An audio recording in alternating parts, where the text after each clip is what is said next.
आज हम करेंगे सिग्निफिकेंट फिगर्स, जो कि आपका केमिस्ट्री में भी आता है और फिजिक्स में भी आता है। तो अगर आप यहाँ पर एक बार फोकस से पढ़ लेंगे तो दोनों तरफ का आपका काम बन जाएगा। So guys let's get started. देखो, सिग्निफिकेंट फिगर्स का बेसिकली मतलब क्या होता है, तो उसके पीछे ज़्यादा अपना दिमाग लगाने की ज़रूरत नहीं है। जो क्वेश्चन आने वाला है उससे देखेंगे। बट सिग्निफिकेंट फिगर्स जो होते हैं वो आपको एक प्रिसीजन एक्यूरेसी के बारे में बताता है। और प्रिसीजन एक्यूरेसी क्या होता है हम अभी बात करेंगे थोड़ी देर में ही। बट सबसे पहले हम देख लेते हैं कि सिग्निफिकेंट डिजिट्स किसी भी नंबर में कितनी होती है, वो कैसे देखें। ठीक है, देखो तो मैंने कुछ नंबर्स लिख रखे हैं, इसमें हम लोग देखेंगे। सबसे पहले तो सिग्निफिकेंट डिजिट्स अगर हम इसमें देखें तो कितने हैं, 1 2 3 4। कोई भी नॉन जीरो नंबर हो, मतलब जीरो के अलावा कोई भी नंबर होगा तो वो एक सिग्निफिकेंट फिगर होगा। तो यहाँ पर 1 2 3 4 ये हो जाएगा 4। ठीक है, उसके बाद यहाँ पर 2 जीरो आ गए, और जीरो अगर ऐसे करके लिखा हुआ है नॉर्मली विदाउट एनी डेसिमल तो वो क्या होता है, नॉन सिग्निफिकेंट होता है। तो यहाँ पर सिग्निफिकेंट फिगर्स जो होंगे वो 2 ही होंगे। अब यहाँ पर 1 2 3 3 तो हमारे नंबर है और 1 हमारा जीरो है। अब यहाँ पर समझने की बात यह है कि जीरो जो है वो 2 सिग्निफिकेंट फिगर्स, 2 सिग्निफिकेंट डिजिट्स के बीच में आ रहा है। तो अगर जीरो कोई 2 सिग्निफिकेंट डिजिट्स के बीच में आता है तो वो जीरो भी सिग्निफिकेंट बन जाता है, याद रखना है। ठीक है, तो ये जीरो जो होगा हमारा कैसा हो जाएगा, सिग्निफिकेंट हो जाएगा। तो यहाँ पर ये आ जाएंगी 4। अब यहाँ पर सिग्निफिकेंट डिजिट्स की बात करेंगे तो 1 2। अब यहाँ पर डेसिमल के बाद जो भी जीरोज होते हैं ना वो क्या होते हैं, हमारे सिग्निफिकेंट होते हैं। देखो जीरो की थोड़ी बात कर रहे थे, बाकी देखो कोई भी नंबर अदर देन जीरो हमेशा कैसा होगा, सिग्निफिकेंट होगा। ठीक है, अगर जीरो नॉर्मली लिखा है, एक सिग्निफिकेंट नंबर के बाद जीरो लिखा है, या एक सिग्निफिकेंट नंबर से पहले जीरो लिखा है तो वो इनसिग्निफिकेंट होगा। ठीक है, लेकिन अगर 2 सिग्निफिकेंट के बीच में कोई जीरो आ रहा है, 2 सिग्निफिकेंट डिजिट्स के बीच में अगर कोई जीरो आ रहा है तो वो हमारा सिग्निफिकेंट ही होता है। डेसिमल पॉइंट जो डेसिमल होता है, अगर उसके बाद हम जीरो लगा रहे हैं तो वो जीरोस भी हमारे सिग्निफिकेंट होते हैं। ठीक है, तो एक तो डेसिमल के बाद जो जीरो होगा वो सिग्निफिकेंट होगा, और 2 सिग्निफिकेंट नंबर्स के बीच में कोई जीरो होगा तो वो भी हमारा सिग्निफिकेंट गिना जाएगा, बाकी सारे इनसिग्निफिकेंट होंगे। ठीक है, तो यहाँ पर हम देखेंगे 1 2 तो सिग्निफिकेंट है, ये पॉइंट है, इस पॉइंट के बाद 2 जीरो है तो ये भी क्या है, सिग्निफिकेंट है। अब ये एक सिग्निफिकेंट नंबर है, ये एक सिग्निफिकेंट नंबर है, 2 सिग्निफिकेंट के बीच में ये जीरो आ रहा है तो ये भी हमारा कैसा हो जाएगा, सिग्निफिकेंट हो जाएगा। तो यहाँ पर 1 2 3 4 5 5 सिग्निफिकेंट फिगर्स हो जाएंगे। ठीक है, फिर उसके बाद पॉइंट के पहले अगर कोई जीरो है तो वो हमारा इनसिग्निफिकेंट होता है। मैंने क्या बोला था कि पॉइंट के बाद कोई जीरो होंगे तो वो हमारे कैसे होंगे, सिग्निफिकेंट होंगे। बट यहाँ पर ये देखेंगे, ये सिग्निफिकेंट डिजिट है, सिग्निफिकेंट डिजिट के पहले अगर कोई नंबर है, कोई जीरो है तो वो हमेशा इनसिग्निफिकेंट होगा। जैसे हम यहाँ देखें, ये सिग्निफिकेंट था, सिग्निफिकेंट के बाद जीरो है तो इनसिग्निफिकेंट, सिग्निफिकेंट है, सिग्निफिकेंट के पहले कोई जीरो है तो वो सारे कैसे हो जाएंगे, इनसिग्निफिकेंट हो जाएंगे। तो यहाँ सिग्निफिकेंट डिजिट्स कितनी हो जाएंगी, 1 2 3 4 5 5 हो जाएंगी। ठीक है, अब यहाँ पर देखो ये सिग्निफिकेंट है, सिग्निफिकेंट के पहले वाले सारे इनसिग्निफिकेंट होते हैं। ठीक है, सिग्निफिकेंट के बाद में ये सिग्निफिकेंट है, अब उसके बाद ये सिग्निफिकेंट है और ये सिग्निफिकेंट है ना, ये सिग्निफिकेंट है, ये सिग्निफिकेंट है, तो ये जो होगा ये वाला जीरो भी सिग्निफिकेंट हो जाएगा, क्योंकि 2 सिग्निफिकेंट के बीच में कोई जीरो होता है तो वो सिग्निफिकेंट हो जाता है। अब ये जो जीरो होगा ये भी सिग्निफिकेंट होगा। क्यों दीदी, क्यों सिग्निफिकेंट होगा, मैंने बोला था डेसिमल के बाद जो जीरो आता है वो सिग्निफिकेंट होता है। तो ये पॉइंट है हमारा, इसके बाद ये जीरो आया तो ये सिग्निफिकेंट होगा। लेकिन तो दीदी ये भी तो पॉइंट के बाद है, ये क्यों नहीं हुआ, क्योंकि ये एक सिग्निफिकेंट नंबर के पहले है।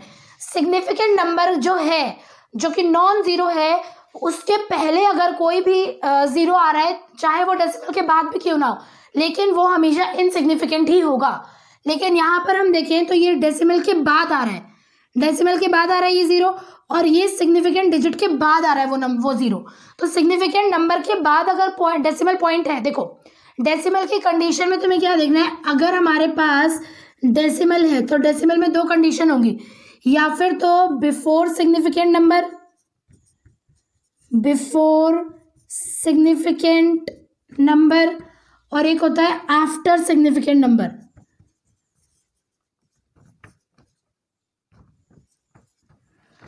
तो अगर सिग्निफिकेंट कोई नंबर है उसके पहले जीरो आ रहा है तो वो हमारा इनसिग्निफिकेंट जीरो होगा, इनसिग्निफिकेंट जीरो।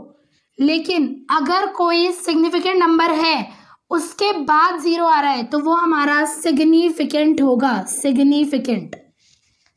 समझ आ रही है ये बात? तो डेसिमल में तुम्हें अगर डेसिमल है, डेसिमल के बाद अगर कोई जीरो है, डेसिमल के पहले कोई जीरो होगा तो वो तो इनसिग्निफिकेंट होगा, ठीक है। लेकिन अगर डेसिमल के बाद जीरो है तो उसकी दो कंडीशन है कि वो जो जीरो है वो किसी सिग्निफिकेंट फिगर के पहले है या फिर बाद में है। अगर किसी सिग्निफिकेंट फिगर के पहले है, जैसे यहाँ पर ये वाला जीरो जो है ये सिग्निफिकेंट फिगर के पहले है, तो वो हमारा इनसिग्निफिकेंट हो जाएगा। लेकिन ये वाला जीरो सिग्निफिकेंट के बाद है तो ये हमारा क्या हो जाएगा, सिग्निफिकेंट हो जाएगा, ठीक है। इसको ध्यान से देखो गाइस, ठीक है। जीरो के बारे में देखो, जीरो के लिए तुम कहोगे तो मैं तुम्हें लिखवा देती हूँ, एक मिनट रुको, ये और देख लेते एक बार। फॉर्मूला कांस्टेंट या प्योर नंबर कोई भी होगा, जैसे मैंने बोला 10 पेन्स, मेरे पास 10 पेन है, तो उसमें जो सिग्निफिकेंट फिगर्स होंगी वो हो जाएंगी हमारी इनफाइनाइट, ये याद रख लेना, ठीक है। 10 पेन्स अगर हमने बोला तो उसमें सिग्निफिकेंट कितनी होंगी, इनफाइनाइट सिग्निफिकेंट हो सकती है। कोई भी प्योर नंबर अगर ऐसे करके दे रहा होगा, मैं बोलूँ 10 बॉल्स 5 चॉकलेट्स, तो ये सारी क्या है, एक क्वांटिटी के साथ एसोसिएटेड है, तो इसमें इनफाइनाइट सिग्निफिकेंट फिगर्स होते हैं, ठीक है। देखो जीरो में थोड़ी कंफ्यूजन शायद हो, तो जीरोस के लिए हम थोड़ा देख लेते हैं, बाकी ये चीज एक बार नोट करना चाहो तो कर लो, ठीक है। तो एक बार जीरो की बात कर लेते हैं।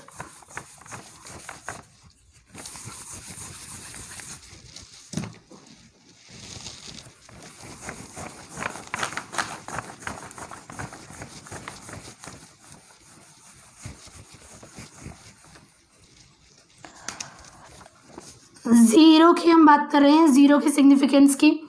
सबसे पहली चीज, अगर वो जो जीरो है वो किसी सिग्निफिकेंट नंबर के बाद आ रहा है, आफ्टर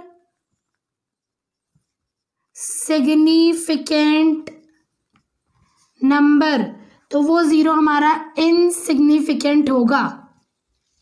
मतलब इसका एग्जाम्पल है, जैसे 1200 मैंने लिया था, तो ये दोनों तो सिग्निफिकेंट है और इसके बाद आ रहा है तो वो क्या हो जाएगा, इनसिग्निफिकेंट हो जाएगा। ये वाले जीरो जो है वो क्या है, इनसिग्निफिकेंट है, ठीक है।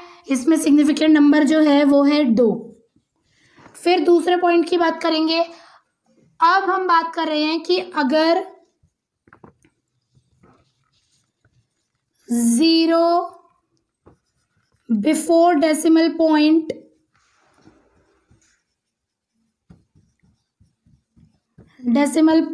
is insignificant, इसका एग्जाम्पल क्या है, जैसे मैं ले लूँ 0.1234, तो ये जो जीरो है ये कैसा है, इनसिग्निफिकेंट है, ठीक है। तीसरा, zero between 2 significant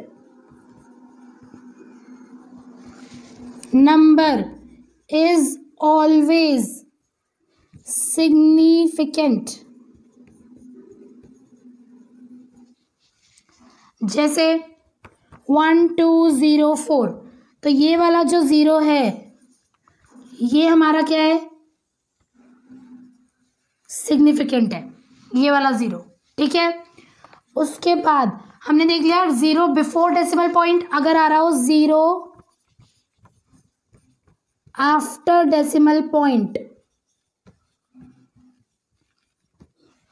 decimal point के बाद अगर कोई जीरो है तो उसमें दो कंडीशन होती है कि वो बिफोर सिग्निफिकेंट डिजिट और या फिर आफ्टर सिग्निफिकेंट डिजिट। तो अगर बिफोर में आ रहा है, जैसे कि 0.012 ऐसे दिया ये, तो इसमें ये जो जीरो होगा वो हमारा इनसिग्निफिकेंट हो जाएगा, इनसिग्निफिकेंट, ठीक है।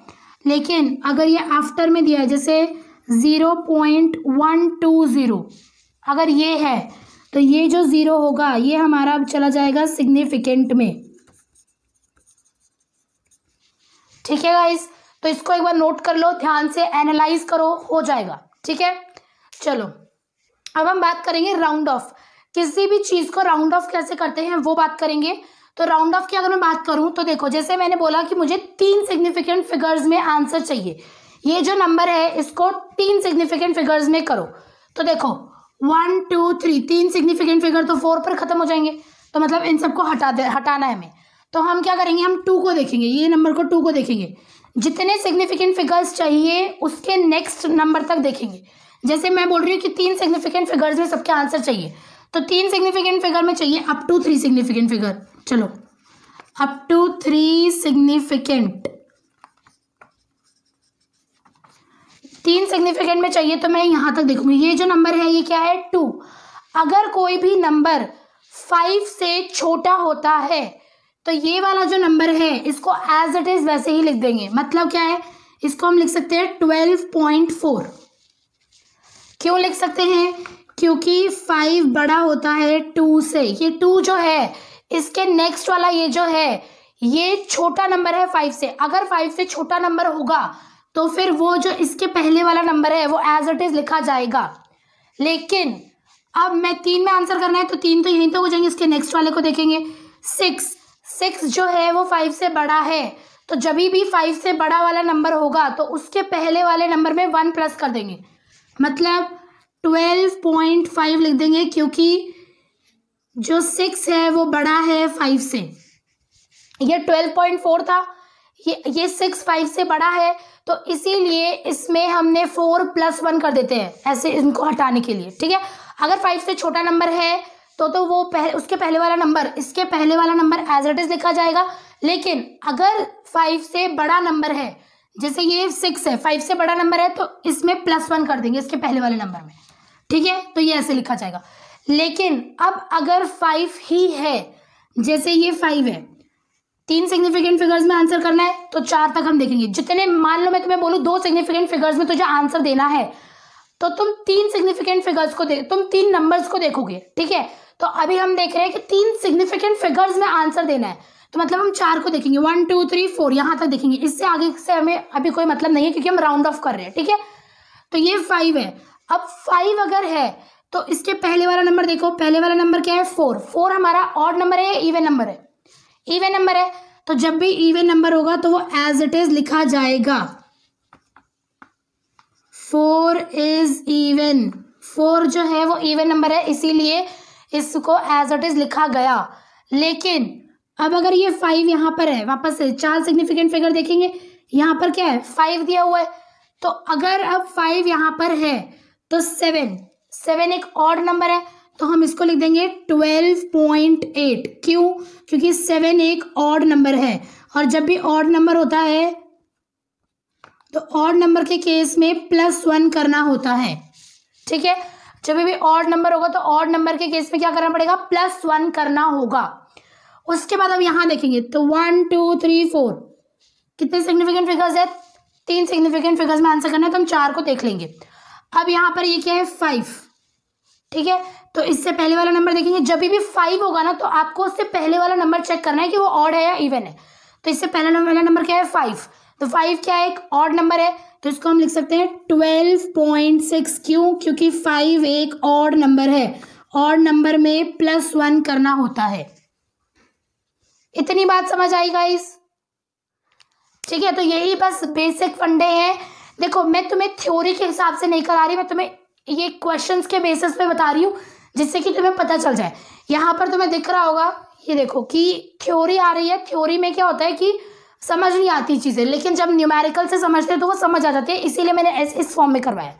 ठीक है, अब एक छोटी सी टॉपिक है, वो है हमारी accuracy and precision.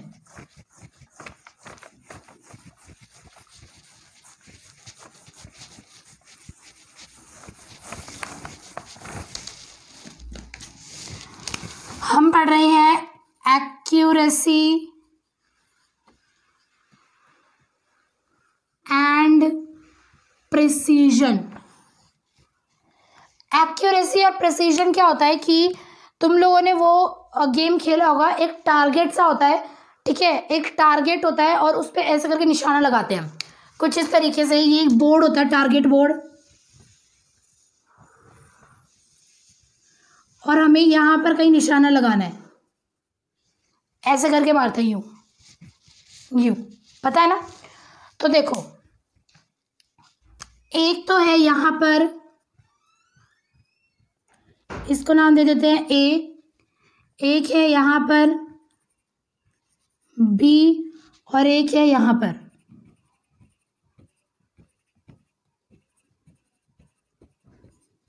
C. Accuracy क्या बोलती है कि कोई भी हम बहुत सारे एक्सपेरिमेंट्स करते हैं तो उसमें हमारी बहुत सारी रीडिंग्स आती है, लेकिन मान लो मेरी एक्यूरेट एकदम एग्जैक्ट सही रीडिंग जो है वो है 12.5, ठीक है, और मैंने बहुत सारे एक्सपेरिमेंट्स करे, किसी में मेरी 12.1 आई, किसी में मेरी 12.2 आई, किसी में मेरी 12.4 आई, ठीक है।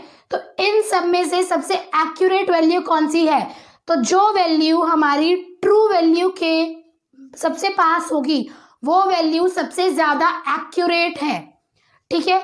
जैसे यहाँ पर हम देखें, मैं बात करूँ ए बी सी में सबसे ज्यादा एक्यूरेट क्या है? तो ए हमारी ट्रू वैल्यू क्या है? ये ट्रू वैल्यू है, हमें टारगेट तो यहाँ पर करना है, ये हमारा गोल है, ठीक है। तो इसके सबसे ज्यादा पास क्या है? ए जो है वो उसके सबसे ज्यादा पास है, फिर है हमारे पास बी, और फिर है हमारे पास सी। तो जो हमारी ट्रू वैल्यू है, जो हमारी एकदम सही वैल्यू है, उसके पास जो हमारी हम बहुत सारे एक्सपेरिमेंटल डेटाज निकालते हैं, तो उसके सबसे पास वाला जो डेटा है that is called more accurate.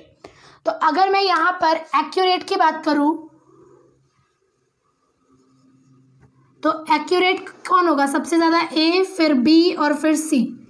ये हमारी एक्यूरेसी की वो होगी ऑर्डर, ठीक है। अब बात आती है प्रेसिजन। प्रेसिजन का मतलब होता है कि कौन सी वैल्यू है जो अपनी ही वैल्यूज के आसपास है। मतलब जैसे मैं तुम्हें बोलूँ, एक है मेरी 12.1 और एक है मेरी 12.11, एक है मेरी 12.111, ठीक है। तो डेसिमल के बाद जितने ज्यादा नंबर्स होंगे वो उतना ज्यादा प्रिसाइज होगा, उतनी ज्यादा करेक्ट वैल्यू होगी, उतनी ज्यादा एक तरीके से डुबकी, पानी में डुबकी लगाते हैं ना, तो उतनी ज्यादा हम पानी में गहराई तक जा पाएंगे। जितनी ज्यादा पॉइंट के बाद नंबर्स हैं, पॉइंट डेसिमल के बाद जितने ज्यादा नंबर्स हैं उतनी हम गहराई तक देख रहे हैं, दैट इज कॉल्ड प्रिसीजन, ठीक है। तो यहाँ पर ए के लिए देखो, बी के लिए देखो और सी के लिए देखो। तो अगर मैं प्रिसीजन की बात करूं,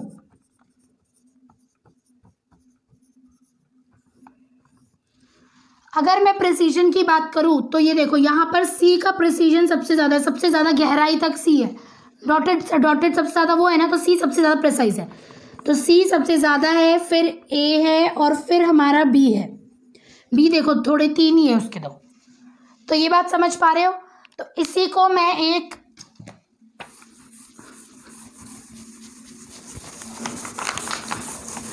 एग्जाम्पल से बताती हूँ so that it will clear to all.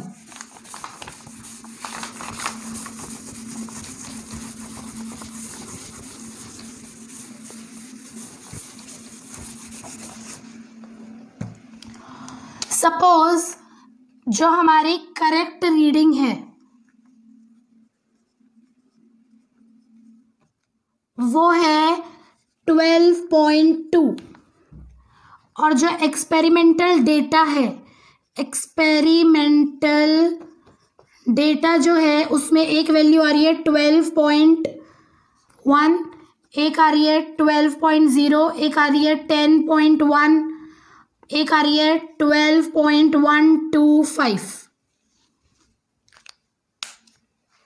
ठीक है। तो अब और एक आ रही है हमारे पास सपोज 12.9, 12.19। तो अगर मैं तुम लोगों से पूछूं कि इनमें से सबसे एक्यूरेट रीडिंग कौन सी है, सो क्या बोलोगे बताओ? What will your answer? इन सब में से जो हमारी रीडिंग है उसके लिए सबसे ज्यादा एक्यूरेट रीडिंग कौन सी है? सो आंसर होगा ये। क्यों ये होगा? 12.19 ज्यादा पास है 12.2 के।